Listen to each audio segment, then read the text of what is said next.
बिस्मिल्लाहिर्रहमानिर्रहीम। अस्सलाम वालेकुम dear viewers, I am Bilal Ahmad और आज जो है आपके साथ शेयर करूंगा बायोलॉजी के डिफरेंट ट्रैक्स के किस तरह जो है हम इजीली बायो के प्रिपरेशन करेंगे ईटा के लिए। तो बेटा इसमें मैं वो तमाम एक्सपीरियंस शेयर करूंगा जो कि चंद सालों से ईटा को टीच करते हुए हासिल हुए हैं, और इसी तरह उन तमाम स्टूडेंट के व्यूज़ जो कि जिन्होंने ईटा को जो है सक्सेसफुली उसको सक्सेसफुल हो गई ईटा में, तो उन तमाम स्टूडेंट्स की भी जो व्यूज़ है कि किस तरह वो ईटा एक्सपीरियंस है कि किस तरह जो है वो ईटा के लिए प्रिपरेशन वो करते थे, और किस तरह जो है बायो का जो हमारे पास first year second year stuff है बहुत ज़्यादा, तो इसको किस तरह जो है हम आसानी से याद कर सके और आसानी से जो है ईटा के लिए प्रिपेयर कर सके। क्योंकि ईटा कुछ डिफरेंट है, इसमें आपने क्या करना है, सारे बाज़ चीज़ें याद करनी है, बाज़ नहीं, बाज़ के लिए जो है इग्नोर करना है, बाज़ जो है वो ज़्यादा उस पर फोकस करना है।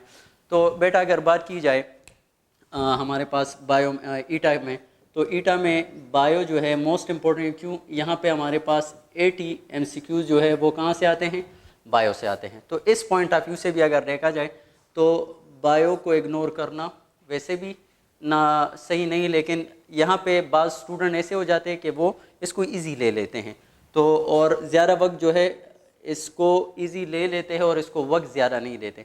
तो इसी वजह से अब इसी एक MCQs को आप चंद सेकंड्स में हल कर सकते हो, और बाकी दूसरे सब्जेक्ट जो है उस पर आपके मिनट्स लगते हैं। तो इसीलिए पहले जो इजी है इसको फुल कवर कर रहे, फिर जो बाकी टाइम रह गया है वो हम उसके लिए जो है डिवीज़न वगैरह कर सकते हैं। तो इसीलिए किसी चीज़ को भी इजी नहीं लेना आपने।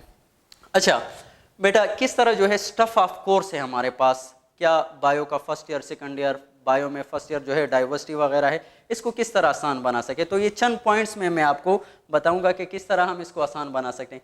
देखो बेटा, सबसे पहले तो आपने क्या करने हैं, आसान सा बताऊं, बाज़ ऐसी चीज़ें हैं जिसके लिए आपने फार्मूलेज वगैरह बनाने हैं खुद से। तो फार्मूला वगैरह बनाकर उसके लिए क्या होगा, सिंबल्स वगैरह बनाकर वो बड़ा सा जो टॉपिक है वो आपके लिए आसान हो जाएगा, या जिसमें हमारे पास बहुत ज़्यादा वेरिएशन है और बहुत ज़्यादा कम्प्लिसिटी है, फार्मूलों की मदद से या सिंबल्स वगैरह की मदद से वो आपके लिए आसान हो जाएगा। जैसा कि मैं आपको बता दूं, लेट्स सपोज चंद एग्जांपल के तौर पर आपको बता देता हूं। जैसा कि एस्केलिमेंथस हमारे पास क्या है, एक फाइलम है, और एस्केलिमेंथस को मैं चंद फिगर में चंद इसके लिए एक फार्मूला है वो बना दूं, इसमें सारे कैरेक्टरिस्टिक्स आपको याद हो जाएंगे। तो कौन से, इसके लिए नो, 3C, 2R और SH, बस एस्केलिमेंथस के कैरेक्टरिस्टिक्स आपको ज़्यादातर याद हो गए। नो 3C, 3C से मुराद, एक C से मुराद इसमें सर्कुलेटरी सिस्टम नहीं है, दूसरा सिलिएशन इसमें नहीं है, तीसरा जो है इसमें हमारे पास क्या सर्कुलर मसल भी इसमें नहीं है, सही। दूसरा 2R से मुराद रीजनरेशन इसमें नहीं होती और रेस्पिरेटरी सिस्टम भी इसमें नहीं है। S से मुराद इसमें जो है हमारे पास सेगमेंटेशन नहीं होता, और H से मुराद के यहाँ पे हमारे पास हर्माफ्रोडिटिज्म नहीं है। जब हम हर्माफ्रोडिटिज्म नहीं है तो ये क्या है, इट्स मीन कि ये इसमें सेक्स सेपरेट है। तो इससे आपको क्या हो गया, पूरा एस्केलिमेंथस आपके फिंगर टिप पर आ गया।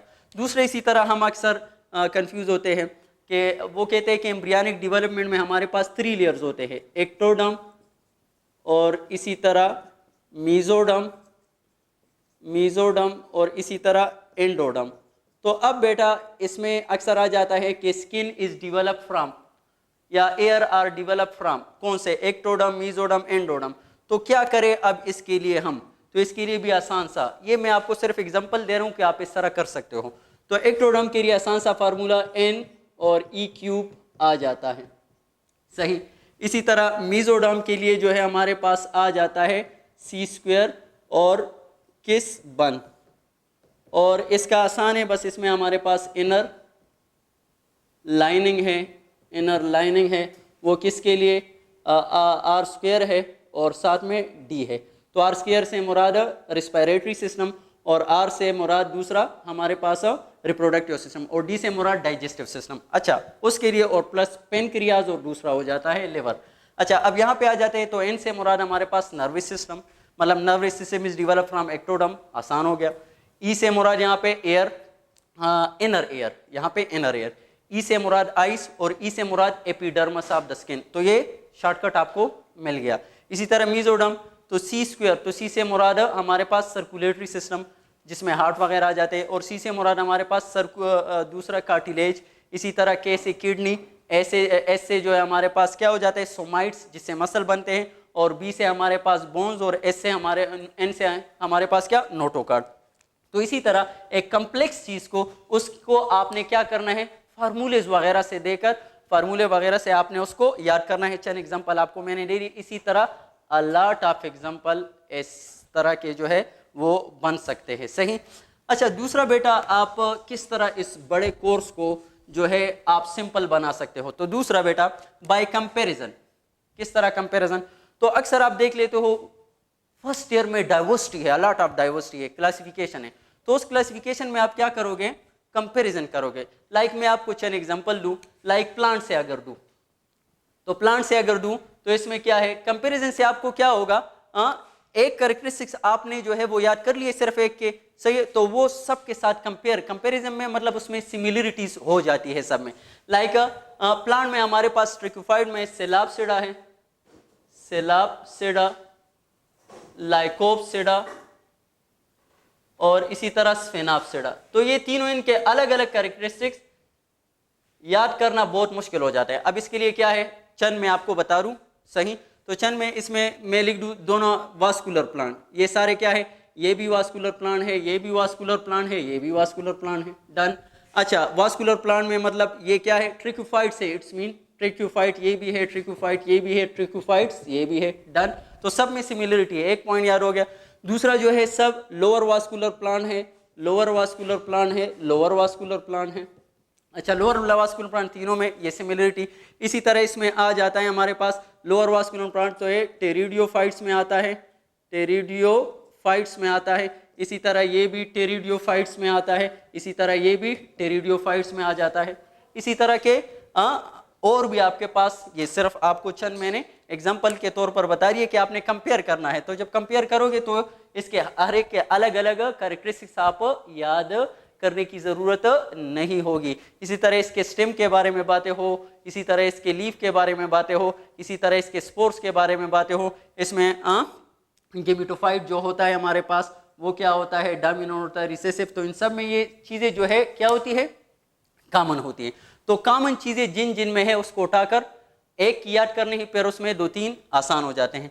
इसी तरह एक और एग्जांपल अगर मैं दूं, सिंपली अगर आ जाए इसी तरह जो है कंपैरिजन से आप बहुत से लाइक हमारे पास लेट सपोज आ जाए फिश। तो फिश में हमारे पास एक है कार्टिलेजिनस फिश, एक है दूसरा बोनी फिश, और इसी तरह जो है हमारे पास कौन सा है कार्टिलेजिनस फिश और साइक्लोस्टोम्स हैं, साइक्लोस्टोम्स हैं।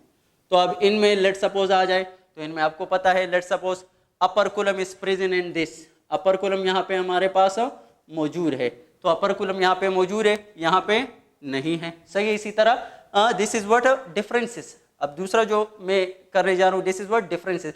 तो डिफरेंसेस में आप क्या कर लेते हो, एक इसमें है तो दूसरा जो आपने वो करना है डिफरेंसेस। डिफरेंसेस में क्या है कि एक टॉपिक आप देख लो कैरेक्टरिस्टिक्स एक देख लो, दूसरे में एक में है दूसरे में नहीं है। लेट्स सपोज इसी तरह अपर कोलम इस दोनों में नहीं है। इसी तरह जो है swim bladder, swim bladder, swim bladder जो है वो हमारे पास कहाँ पे है उसमें है, और इन दोनों में कार्टिलेजिनस फिश और इसमें नहीं है।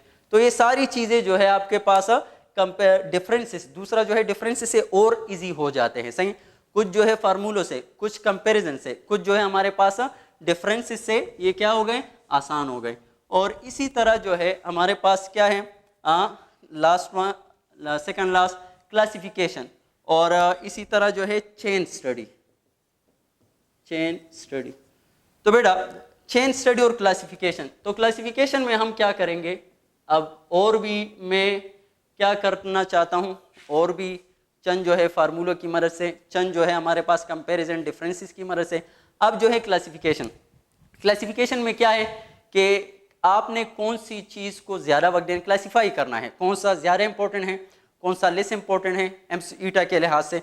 तो वो सारी बातें आपने उसमें देखनी है। सही है। अब बॉटनी में क्या कौन सा इंपॉर्टेंट है, ज़ूलॉजी में कौन सा इंपॉर्टेंट है, और फिर MCQs कहाँ से जो है ज़्यादा मुतवक्के हैं, और इसी तरह जो है बाज़ ऐसी चीज़ें जहाँ पे MCQs का कोई मतलब उसके आने की तवक्को नहीं है तो उस चीज़ों को छोड़ देने। तो इसी तरह आपने उसको क्लासीफाई कुछ यूँ करना है, और इसके लिए जो है फिर इंशाल्लाह कौन सा इंपॉर्टेंट है, इसके इंपॉर्टेंस वगैरह, मतलब बॉटनी में कौन से इंपॉर्टेंट चैप्टर है, ज़ूलॉजी में कौन से इंपॉर्टेंट चैप्टर हैं, उस पर अलग फिर एक वीडियो में बात होगी।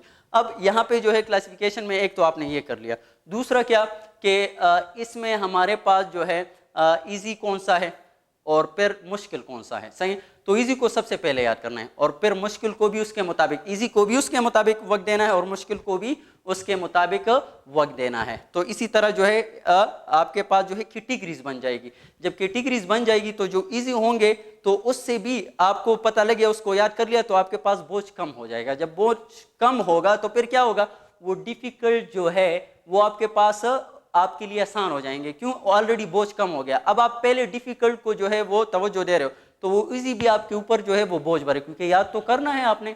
तो इस वजह से सबसे पहले हमने क्या करना है, इजी, और फिर उसके बाद उससे छुटकारा हासिल करके फिर डिफिकल्ट्स वगैरह उसको देख लेते हैं। बाद ऐसी चीज़ें याद होती नहीं है, आप बहुत ज़्यादा जो है कोशिश कर लेते हो तो उस पर अपना वक्त हम बस उसको उसके पीछे लग जाते हैं, नहीं मैंने इसको सॉल्व करना है, मैंने ये हल करना है, ये छोड़ दो उसको। उसके बजाय आगे जाओ, जो हल हो सकता है वो कर लो, जो याद हो सकता है वो कर लो, फिर बाद में इससे निपट लेना। सही, अच्छा, तो क्लासिफिकेशन में एक बात ये हो गई, ये तो जनरली।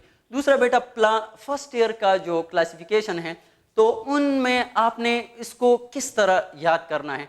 तो बेटा अक्सर हम वक्त देते हैं बहुत ज़्यादा, लेकिन याद होता है बहुत ज़्यादा कम। तो और अगर याद हो भी जाता है कल को हम वो भूल जाते हैं। तो इसके लिए क्या करना है, आपने सबसे पहले जो क्लासिफिकेशन आपके पास है, प्लांट्स में है, एनिमल्स में है, या इसी तरह जो है हमारे पास डिफरेंट बायोलॉजिकल मॉलिक्यूल में है, बैक्टीरिया में है, ये सब, तो इन क्लासिफिकेशन को सबसे पहले आपने उठाना है। सबसे पहले हर एक चैप्टर से ये क्लासिफिकेशन उठा लो और वो क्या करो, वो सबसे पहले याद करो। तो अगर वो क्लासिफिकेशन सबसे पहले याद कर लिया, फिर उसके बाद उसके कैरेक्टरिस्टिक्स, डिफरेंसेस और ये कंपैरिजन और ये सारा आप करके आसानी से याद कर सकते हो। सही, क्लासिफिकेशन को फिंगर टिप पर आपने रखना है। किस तरह, तो लेट सपोज मैं आपको चंद सेकंड में पूरे जो है प्लांट की क्लासिफिकेशन बता देता हूँ। लेट सपोज प्लांट्स में हमारे पास कितने ग्रुप से, 2 ब्रायोफाइट एंड ट्रिकोफाइट। फिर ब्रायोफाइट में हमारे पास कितने ग्रुप से, कौन से, हेपेटिसी, मुस्काई, एंथोसेरोटी। और ट्रिकोफाइट में फिर हमारे पास कितने ग्रुप है, सिलाप्सिडा, लाइकोप्सिरा, सिनाप्सिडा, टेराप्सिडा। फिर टेराप्सिडा में हमारे पास कितने ग्रुप से, 3 ग्रुप है, फेलिसिनी, एंजियोस्पर्म और जिम्नोस्पर्म। और साथ में इसके एग्जाम्पल ये लिखकर उसके एग्जाम्पल समेत आपने याद करने हैं। सही, अच्छा, इसी तरह लेट सपोज इनिमिलिया में, तो इनिमिलिया को पहले सबसे पहले आपने 10 फाइलम तरतीब से याद करने हैं, तो उसको याद करो। फिर उसके बाद कैरेक्टरिस्टिक्स आसान हो जाएंगे। कौन से, पोरेफरा, सलेंटे, प्लेटियन, मेंथिस, स्केलिमेंथिस, एनालिड, मोलस, ऑर्थोपोडिका, अंडम, कार्डेट, कार्डेट। कुछ यूं याद करना है आपने। कैसे, इनको एक पेज पर लिखकर बार बार इसको रिपीट करना है। कौन से वक्त में, अब ये बेटा वो औकात नहीं, बल्कि ऐसे औकात जिसमें आप गपशप लगा रहे होते हो, जिसमें आप जो है फ्री होते हो, तो उन औकात में इन पेज को दोबारा बार बार रीड करना है और बार बार जो है दीवारों को सुनाना है। तो उसमें क्या हो जाएगा, ये खुद ब खुद आपको याद हो। ये बड़ी क्लासिफिकेशन अगर आप याद कर लो तो फिर इसके लिहाज से जो छोटी छोटी चीज़ें हो जाती है वो आसान हो जाती है। इसी तरह चलो अगर हम चले जाएं इन्फ्लोरेसेंस में, तो इन्फ्लोरेसेंस का वो सब कुछ कैसे याद होगा। उसको सबसे पहले बास चीज़ें मैंने क्या कहा कि इसमें आपने रट्टा करनी होती है। बात जो है उसमें आपने क्या करना होता है, कंसेप्चुअल होता है। तो रट्टे की जो चीज़ है उसको सही तरह से रट्टा करना है। कैसे, जिस तरह के इन्फ्लोरेसेंस वगैरह में आ जाता है, लाइक इन्फ्लोरेसेंस में हमारे पास साइमोस और रेसिमोस है, तो एक याद कर लो, दूसरा छोड़ दो। कौन सा, अब racemose typical raceme the spike catkin corymb umbel panicle capitulum दूसरे साइड पे, और उसके एग्जांपल केशिया फेस्टोला, एक्रेंटस मलबेरी वेलो, आइब्रस hydrocotyle, oat, mango, grapes and sunflower. तो ये आपके लिए क्या हो जाएंगे, टाइम कंज्यूम जो होगा वो कम होगा फिर इस पर। तो ये सारे क्लासिफिकेशन आपने जो है सबसे पहले इसको अलग करके सबसे पहले याद करना है, फिर उस पर काम करना आसान हो जाता है। ये इसी तरह तमाम उसमें आपको जो है बड़ी क्लासिफिकेशन वगैरह मिलेगी, तो उसको सबसे पहले उठाकर याद कर लो, जुबा पर ले आओ, आप समझते हो या नहीं समझते हो। फिर धीरे धीरे जब आप उसके बारे में पढ़ने लगोगे फिर समझ आएगी। सही, इसी तरह जिस तरह पीरियाडिक टेबल में, तो पीरियाडिक टेबल में हम क्या कर लेते हैं, होना चाहिए एटॉमिक नंबर, उसके लिए हम पीरियाडिक टेबल उठा लेते हैं। नहीं, उसके लिए आपने क्या करना है, बस है कि मैं फर्स्ट 20 तकरीबन वो बहुत ज़्यादा ज़रूरी है, उसको आपने याद करना है। तो उसको याद कर लो, किस तरह केमिस्ट्री के हवाले से बता रहा हूँ। तो वहाँ पे क्या करो, आपको period table, number of atom, valencies वो याद हो जाएंगे। कैसे? लेकिन तरतीब के साथ। Hydrogen, helium, lithium, beryllium, boron, carbon, nitrogen, oxygen, fluorine, sodium, magnesium, aluminium, silicon, phosphorus, sulphur, chlorine, argon, potassium, calcium, scandium, titanium, वेरियम, chromium, manganese, iron, cobalt, nickel, copper, zinc. तो इसी तरह क्या होगा, कोई आपसे कहे सोडियम का atomic number, hydrogen, helium, lithium, beryllium, boron, carbon, nitrogen, oxygen, fluorine, sodium 11। Potassium, आपको क्या पीरियड टेबल के पीछे नहीं जाना होगा, जल्दी से आप जो है वो कह सकते हो सेकंडों में, इस पर प्रैक्टिस कर सकते हो आप। ईच एंड एवरी पॉइंट जो है आपने सक्सेसफुली आप तभी जो है उस पर कम वक्त लगाओगे जब आप उसको कुछ सही तरीके से। हम बहुत ज़्यादा टाइम देते हैं लेकिन तरीका हमारा सही नहीं होता, तो इस वजह से। अच्छा, दूसरा जो है हमने क्या करना है, चेन स्टडी करनी है। लास्ट चेन स्टडी के हवाले से बताऊं तो उसमें क्या है, chain study, how we will prepare a topic. तो इसके लिए क्या है, इसके लिए हमने क्या करना है, चेन स्टडी करना है। लेट सपोज एक टॉपिक एक जगह पर देख लिया तो उसको लिंक करना है दूसरे के साथ। सही? किस तरह? लाइक मैं आपसे कहूं, लेट सपोज सिंपल एग्जांपल लूंगा, मैंने लिखा है कोलाजेन। सही? तो जब कोलाजेन आ गया तो आपके जहन में ये बायोलॉजिकल मॉलिक्यूल वगैरह से वहां से आ जाता है, लेकिन यही कोलाजेन हमारे पास बायोलॉजिकल मॉलिक्यूल में मौजूद है और यही कोलाजेन हमारे पास जो है वो मौजूद है कहाँ पे, हाँ, सपोर्ट एंड मूवमेंट में। तो इसके लिए 2 पॉइंट्स है बायोलॉजिकल कोलाजेन के बारे में। यहाँ पे पॉइंट आपको मिलेगा क्या, हाँ, इनवर्टिब्रेट, मोस्ट अबंडेंट प्रोटीन है ना, इनवर्टिब्रेट। और इसी तरह सपोर्ट एंड मूवमेंट में हमारे पास क्या कि ये टाइप 1 और टाइप 2 है। तो ये सारा आपको वहां से इसको लिंक करना है। या अगर और भी ये सिंपल बता दिया, कॉम्प्लेक्स हीमोग्लोबिन का बताऊं लेट सपोज, तो हीमोग्लोबिन अगर आप बायोलॉजिकल मॉलिक्यूल में देखो तो उसमें सिर्फ इसके क्या है, नंबर ऑफ अमाइनो एसिड 574, फिर इसके सारे फंक्शन।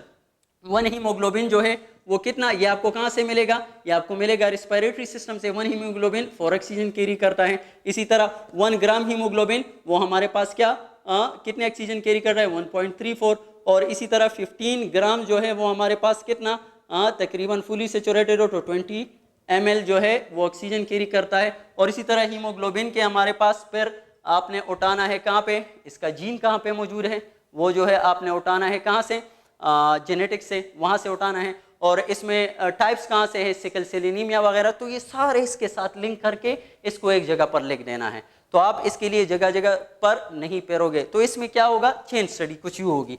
और इसी तरह लेट सपोज एक और एग्जांपल दूं, फॉर एग्जांपल मैं कह दूं मेज, तो मेज आ जाए लेट सपोज। अब इसके लिए चेन स्टडी किस तरह, लेट सपोज ये आपको सिर्फ एग्जांपल दे रहा हूँ, इसी तरह आपने करना है। अच्छा, मेज आ जाए तो मेज हमारे पास इसका एक जिक्र है C4 प्लांट में, दूसरा इसका जिक्र है डे न्यूट्रल प्लांट में, एग्जाम्पल दिया है। अच्छा ओके, डे न्यूट्रल प्लांट में एग्जाम्पल दिया है, तो अब क्या होगा, तो अब इससे और पॉइंट में कैसे हैं, तो मेज इज C4 प्लांट और डे न्यूट्रल प्लांट से मुझे एक और बात मिल गई कि ये क्या है, एंजियोस्पर्म, ये क्या है, फ्लावरिंग प्लांट है, फ्लावरिंग प्लांट है। फ्लावरिंग प्लांट से एक और बात मुझे मिल गई कि ये क्या है, एंजियोस्पर्म है। एंजियोस्पर्म से मुझे एक और बात मिल गई कि ये क्या है, हमारे पास ट्रिक्योफाइट है, हायर वास्कुलर प्लांट है, हायर वास्कुलर प्लांट। इससे एक और बात मिल गई, ट्रिक्योफाइट्स है, किस में आते हैं, ट्रिक्योफाइट्स में आते हैं। और फिर एंजियोस्पर्म में इसमें एक और बात आ गई कि जाइलम में इसमें जो है क्या होगा, विसल एलिमेंट होंगे और ये एक यूनिक कैरेक्टरिस्टिक है। और साथ में हमारे पास ट्रेकाइड भी होंगे, ट्रेकाइड सेल्स भी होंगे।